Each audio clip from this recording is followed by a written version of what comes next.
This parable of the 10 bridesmaids shows us that 5 were wise and 5 were foolish.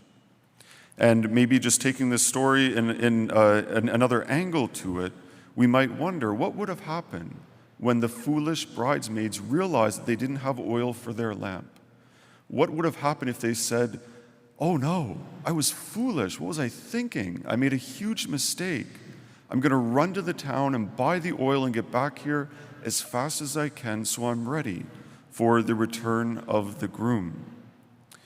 In this story, they don't do that. They just stay waiting. But what would have happened if they made a quick course correction, turned things around, realized their foolishness, and went back? And went back, got the oil so they would be ready. In some ways, that is the story of the life of St. Augustine. He lived very much in this world. We know his mom would chase after him and pray for him and hope for his conversion from all of his worldly ways. And it was at a certain point that he realized the foolishness of what he was doing, the foolishness of his ways, and he made a quick course correction. There's a beautiful poetic way that he describes his own kind of life story, his own conversion account. And this is what he would write later on, reflecting upon it. He says, "Too late have I loved you, O beauty of ancient days, yet ever new. Too late have I loved you. And behold, you were within and I abroad, and there I searched for you. I was deformed, plunging amid those fair forms which you had made. You were with me, but I was not with you. Things held me far from you, things which, if they were not in you, were not at all. You called and shouted and burst my deafness.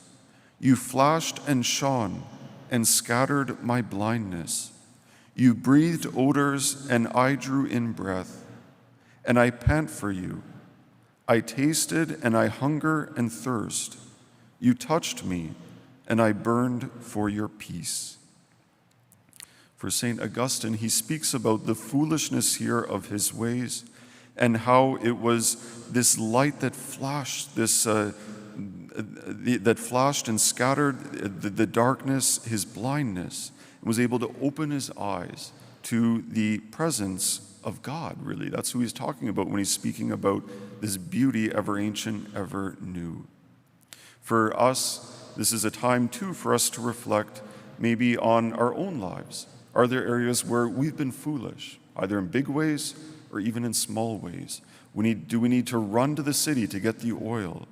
Do we need to make just a quick, slight course correction so that we can be on this path, that we can be close to this one that St. Augustine writes so beautifully about? In the name of the Father, and of the Son, and of the Holy Spirit.